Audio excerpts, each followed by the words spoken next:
ओ जरा सामने तो आओ छलिए, छुप छुप छलने में क्या राज है, यूं छुप ना सकेगा परमात्मा, मेरी आत्मा की ये आवाज है। नमस्कार दोस्तों, विकास शर्मा जी आज हमारे बीच में उपस्थित नहीं है। हम सब जानते हैं कि एक ऐसे ज्वलंत चेहरे थे। जब ये भैया ऑन कैमरा आते थे, रिपब्लिक पे अपना शो करते थे, तो लोगों को लगता था यार ऐसा ही एंकर होना चाहिए जो निडरता के साथ रिपोर्टिंग करता है, डरता नहीं है सरकार से, पुलिस से। और यही होना चाहिए, यही पत्रकारिता होनी चाहिए कि आप डरे नहीं, गुलामी ना करें। लेकिन आज ये चेहरा हमारे बीच में उपस्थित नहीं है। बहुत गम होता है, बहुत दुख होता है कि एक इतना सात्विक चेहरा आज हमारे बीच में उपस्थित नहीं है। और जब हम देखते हैं कि क्या पूरा कारण रहा, किस कारण से भाई उनके साथ ऐसा हादसा हुआ कि वो अपने जीवन में सुखी नहीं थे, दुख के साथ जी रहे थे, तो इस चीज़ को आज हम जानेंगे पूरा इनके बारे में कि आखिर क्या पूरा रहा मामला जिसके कारण उनकी स्थिति सही नहीं रही। कोरोना वायरस हो जाता है और उसके बाद भी उनकी मृत्यु हो जाती है। रिकवर करने के बाद आपको समझना पड़ेगा, वो पूर्ण रूप से रिकवर कर चुके थे, लेकिन उसके बाद भी वो चपेट में आ जाते हैं और पोस्ट कोविड कॉम्प्लिकेशंस के कारण उनकी मृत्यु हो जाती है। तो इस चीज़ को हम थोड़ा करीब से जानेंगे। उससे पहले आप इस वीडियो को देखिए जो विकास शर्मा जी की बहन ने सोशल मीडिया पे शेयर किया है और जो इस चीज़ को दर्शाता है कि आखिर सब कुछ होते हुए भी व्यक्ति कितना दुखी होता है जब अपने साथ नहीं होते हैं। तो एक बार इस वीडियो को देखिए। अभी मैं ऑफिस से घर पहुंचा, रात हो गई है, खाना खाने का भूख तो लगी है बट तबीयत अच्छी नहीं है, बना सकता नहीं, हिम्मत नहीं हो रही है, कपड़े उतारे हैं। सुबह मैंने रोटी बनाई थी, सब्जी बनाई थी, एक रोटी बच गई थी, ये देखिए, बट ये बहुत कड़ी हो गई है, खुद बनाई है मैंने, यही खाऊंगा।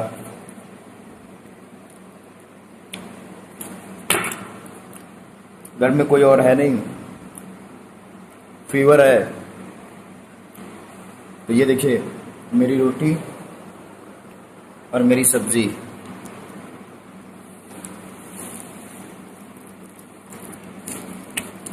अच्छा है, कड़ी रोटी है बट अच्छी लग रही है, भूख लगी है, बनाने की इच्छा हो नहीं रही है। थोड़ा सा खरबूजा रखा है, आधा होगा ये देखिए उसमें, इसको खाऊंगा, सो जाऊंगा, फिर लगेगी भूख ज़्यादा। तो संतरे एक दो रखे हैं, देखूंगा सही है कि नहीं।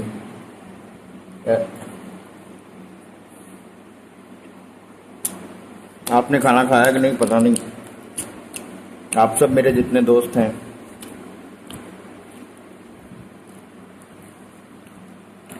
अच्छी लग रही रोटी,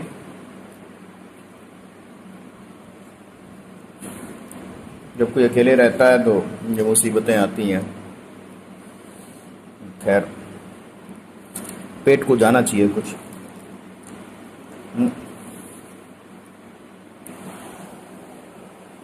सूखी मिर्च है काफी दिन की, इसको खाते हैं। हमारे देश में बहुत सारे लोग हैं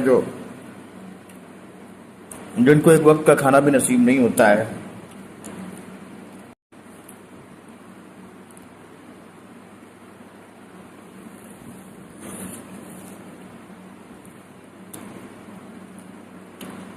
सब कुछ हमारे पास, गाड़ी है, घर है, बीवी है, बच्चे हैं, लेकिन कुछ नहीं है।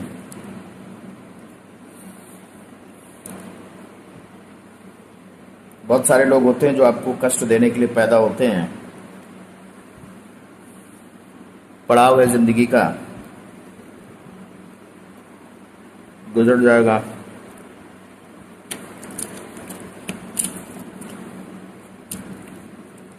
मैं देखिए कितना बड़ा सा घर है, अकेले रहता हूं उसमें मैं, सामान भी नहीं मेरे पास ज्यादा, खुद बोलता हूं तो खुद ही सुनता हूं। खुद में ही मेरे कान में ही आवाज आती है। अच्छा है, खुद से बातें कर लो।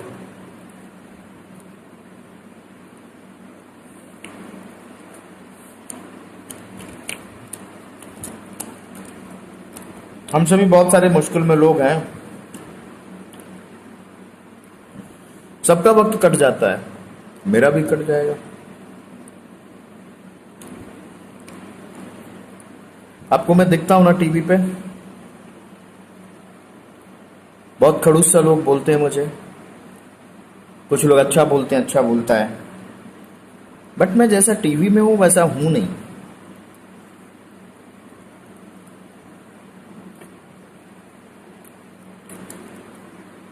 अगर मुझे ज्यादा भूख लगेगी, थोड़ी सब्जी है, ये बनाने की हिम्मत है नहीं, तो मैं सोच रहा हूँ थोड़ा राइस बना लूंगा। इसका रस है थोड़ा सा, उसी से। माँ बाप को बहुत चाहता हूँ, होते ही माँ बाप ऐसे।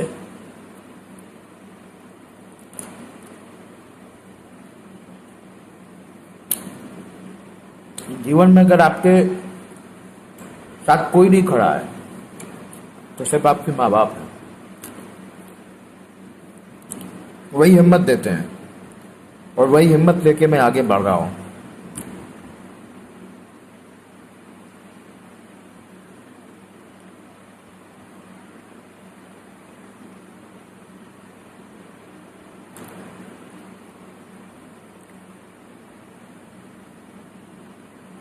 Good bye.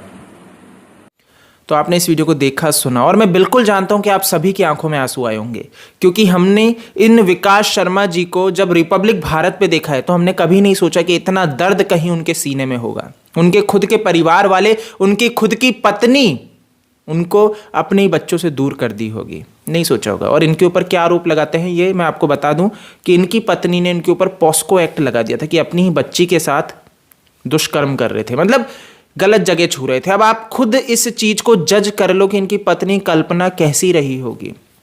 आज इनकी बहन ने ट्विटर पे कुछ स्क्रीनशॉट शेयर किए हैं जिसमें ये मांग कर रहे हैं अपनी बच्चों के लिए, कह रहे हैं अपनी पत्नी से कि भाई मेरे बच्चों को मुझसे दूर ना करो, वही मेरी भैया शक्ति हैं। लेकिन क्या होता है कि सिंपली अगर हम इस चीज को देखें तो उनकी पत्नी जवाब नहीं देती है, और ये उनको डिप्रेशन में भेजने का एक पूरा का पूरा जरिया रहा है। आज जब हम सुन रहे हैं, जब उनकी बहन कहती है, विकास शर्मा के दोस्त कह रहे हैं कि विकास शर्मा डिप्रेशन में जा चुके थे, तो डिप्रेशन में जाने के पीछे का जो कारण है वो यही है। जब हम उनको कैमरे पे देखते हैं इतने ज्वलंत, तो ये वही गर्मी है, ये वही गुस्सा है जो उनकी पत्नी दे रही है उनके अपने बच्चों को उनसे दूर करके। तो उस व्यक्ति को किसी चीज़ का डर नहीं था, वो डर नहीं रहा था, इसीलिए वो सच बोल रहा था। जो व्यक्ति डरता है वही व्यक्ति दबता है।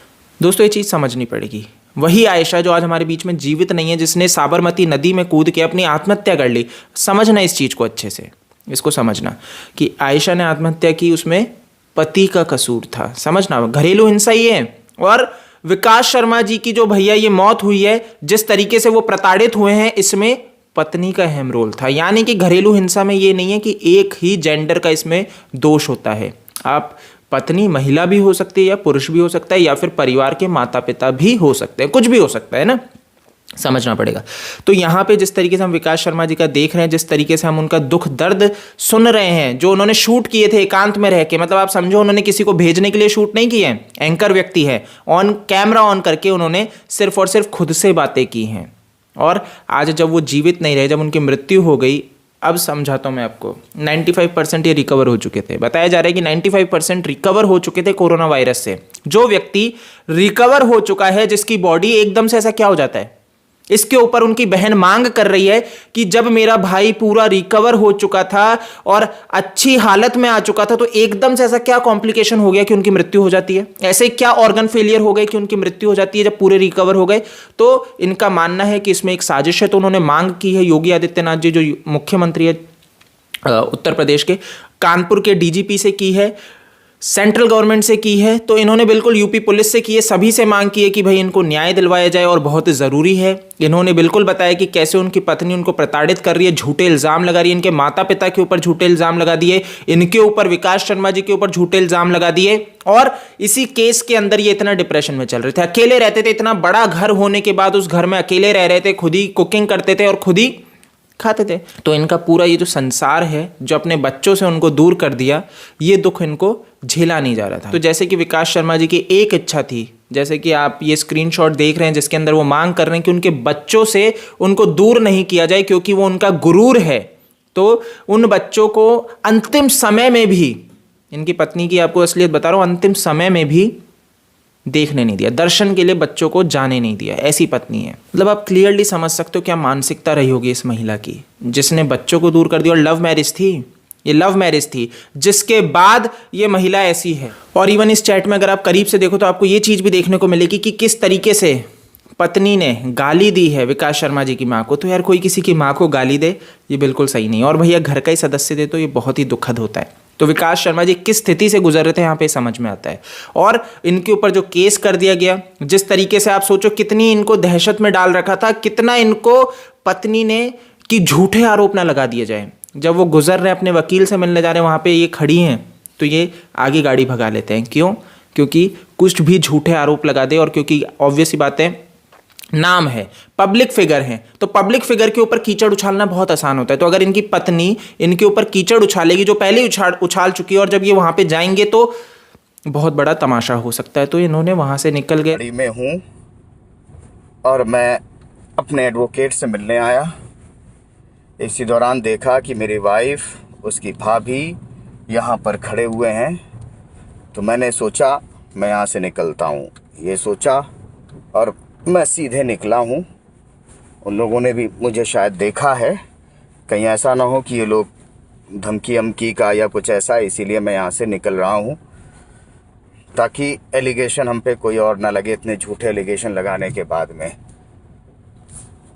तो इस तरीके की स्थिति इनको पैदा कर दी गई थी और आज हमारे बीच में जीवित नहीं है। तो जस्टिस फॉर विकास शर्मा, उनकी बहन विकास शर्मा जी का परिवार मांग कर रहा है। तो आज मैं आपके समक्ष यही रखने वाला था कि हमें भाई बोलना ज़रूरी है, क्योंकि यहाँ पे जब इनको जस्टिस मिलेगा तो इससे क्या बदलाव आएगा। पहला तो विकास शर्मा जी के परिवार जिनके ऊपर झूठे आरोप लगाए गए हैं, और विकास शर्मा जी जो आज हमारे बीच में उपस्थित नहीं है, जो निडरता से सही बात रखते थे, उनको न्याय मिलेगा। दूसरा, आपको हमारे कानून व्यवस्था के ऊपर भरोसा होगा। ये होना बहुत ज़रूरी है। जब हम कहते हैं ना लचर व्यवस्था है, ये प्रबल तभी होगी जब हमारी सरकारें, हमारा कानून इस चीज को गंभीरता से लेगा और यहां पे बदलाव लाएगा कि भाई न्याय मिल सके। ये नहीं रहे कि भैया पॉलिटिक्स हो जाती है, पैसा खिला दिया जाता है और केस सालों साल चलता रहता है, और भैया जो पीड़ित है उसको कभी न्याय नहीं मिलता, और जो आरोप लगाता है वो ऐश करता रहता है। तो ये बहुत गंभीर है दोस्तों। यहां पे समझना पड़ेगा कि सरकार को, कानून को, कोर्ट को यहां पे इस चीज को गंभीरता से लेना पड़ेगा। और विकास शर्मा जी को न्याय मिलता है तो लोगों को, आम नागरिक को भरोसा रहेगा कानून के ऊपर, जो बहुत ज़रूरी है। और कानून अगर भरोसा खो देगा तो चीज़ें वैसे ही बिगड़ जाएंगी। तो यार दोस्तों, इस वीडियो में इतना ही है। मेरे को लगता है कि आप इस चीज़ को समझ पाए होंगे, विकास शर्मा जी के साथ क्या हुआ और कैसे ये एक साजिश बताई जा रही है। उनके दोस्त का ये कहना है कि विकास शर्मा जी के दोस्त जो थे, जो मित्र थे, वो भी, जो दूसरे मित्र थे, वो भैया उनको मजाक बनाते थे, क्योंकि पत्नी छोड़ के चली गई, उनके ऊपर आरोप लग गए, कोर्ट केस है, तो वो भी उनको गलत। तो आप सोच सकते हो कि वो व्यक्ति की क्या मानसिक हालत पैदा कर दी गई थी। इसके कारण कोर्ट केस चल रहा था और आज वो हमारे बीच में जीवित नहीं है। उनकी बहन कह रही है मैं अपने भाई को न्याय दिलवा के रहूंगी। ये ट्विटर पे उन्होंने पोस्ट किया है 1 घंटा पहले। तो आप समझ जाओ कि भाई कितनी चीज़ें हैं जो धीरे धीरे सामने आएंगी और आप लोगों को ही न्याय के लिए आवाज़ उठानी पड़ेगी, क्योंकि भारत की जनता ही है, आप ही हो जो किसी व्यक्ति को, विशेष को न्याय दिलवा सकते हो। इस वीडियो में इतना ही है। आप मेरे को फेसबुक, ट्विटर, इंस्टा पे फॉलो कर सकते हैं। OSKD मेरा यूज़र नेम है। जय हिंद।